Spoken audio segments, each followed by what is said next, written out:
KBs bank CEO Manmath తలైపై జరిగిన కాల్పుల కేసును 48 గంటల్లో ఛేదించామని హైదరాబాద్ పోలీస్ కమిషనర్ మహేందర్ రెడ్డి ప్రకటించారు.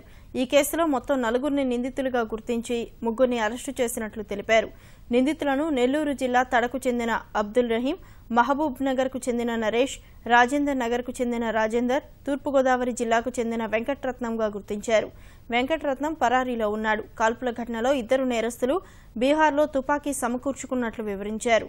నిందితులు 4 రాష్ట్రాల్లో తప్పించుకుని తిరిగేందుకు యత్నించారని తెలిపారు. వాళ్ళు 2013 నుంచి అప్పుడప్పుడు వీళ్ళు ఇంటర్నెట్లో బ్రౌజ్ చేస్తూ వస్తున్నారు వెపన్స్ కొరకు. ఆ యూట్యూబ్లో ఒక TV9 వారు ఒక ½ అన్ అవర్ ఎపిసోడ్ ఏంటంటే ఈ వెపన్స్ ఎట్లా ఇవన్నీ కూడా ప్రొక్యూర్ చేయబడుతున్నాయని చెప్పేసి ఒక ఎపిసోడ్ 2013లో అది టెలికాస్ట్ అయింది. వీళ్ళు చూశారట. చూసి ఆ ప్రాసెస్లో వాళ్ళకి ఒక ఐడియా వచ్చింది, మనం ముంగేరుకి వెళ్తే వెపన్స్ దొరుకుతాయని చెప్పేసి. వాళ్ళు అక్కడికి వెళ్ళి ఆ వెపన్ ప్రొక్యూర్ చేసుకోవడం, 2 వెపన్స్ 40 రౌండ్స్ 50,000 ఖర్చు పెట్టి తీసుకొని వచ్చారు.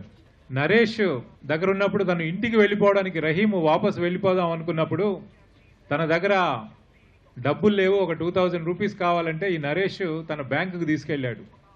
బ్యాంకుకు తీసుకెళ్ళి డబ్బులు కావాలి విత్డ్రా చేస్తానంటే ఇప్పుడు రూల్స్ చేంజ్ అయినాయి కేబీఎస్ బ్యాంక్లో, నువ్వు చెక్ బుక్ ఉంటే తప్ప మేము ఇప్పుడు మనీ ఇవ్వడానికి లేదు అని చెప్పి అక్కడ బ్యాంకు ఎగ్జిక్యూటివ్ చెప్పడం జరిగింది.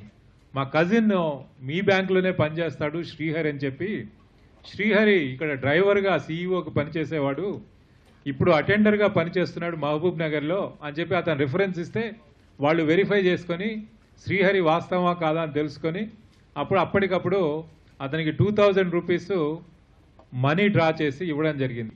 నరేష్కి బ్యాంక్ సీఈఓ గురించి తెలుసని అప్పుడు వాళ్ళు రాత్రి ఇంటికి వెళ్లే ముందు ఒక వైన్ షాప్కి వెళ్ళి వాళ్ళు బాగా తాగి ఇంట్లో ఇదంతా కూడా డిస్కస్ చేశారు. అంటే మన సీఈఓ గారి ఇంట్లో డ్రాప్ చేయడానికి నేను 2 సార్లు వెళ్ళాను అతను డ్రైవర్గా పనిచేసినప్పుడు అని చెప్పడం జరిగింది.